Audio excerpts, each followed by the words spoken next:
Yeah, I remember at Harpurhey when I used to go there when I was a kid with my mum on the bus, and used to get to 112 and Stratford Road and go all the way there. Mm. What I remember from do you ever see the stalls there selling the snide tashinis and the snide kappas that were all the rage in Well, the mid I had to. 1980s? We had the store we went to was the one that everybody knew you as a POV because they used to put string through the shoes to join them together, so you didn't have odd shoes, on the stall.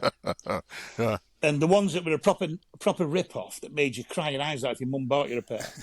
They were called Nick. They weren't called Nike. They were called Nicks. Yeah, Nick's. I remember, I remember them. It was a Winfield store, wasn't it? Yeah. And Nick, there was a kind of a seconds stall on Connery Street Market. Because I used to work for my mate's dad on Connery Street Market, setting stalls up, and I worked for the Lowrys as well on the on the fruit and veg bit at the end. Yeah. So Connery Street Market was a big deal for me, and also I lived around that way when I was younger as well.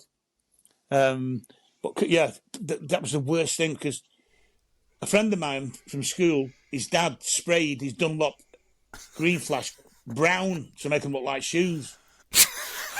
And he was the hardest lad in school, so nobody could set the piss out of him. And I do an actual routine about it.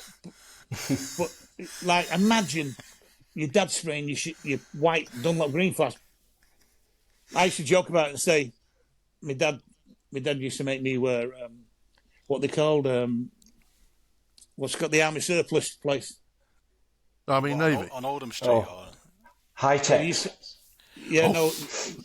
to get me a plain white t-shirt and put 3 felt up Adidas straps on the side.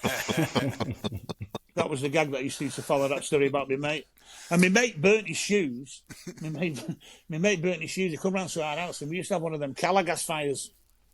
I tell you what, I feel so old telling these stories. But it was a tall Calagas fire. And he fell asleep with his heels on the fire and burnt them.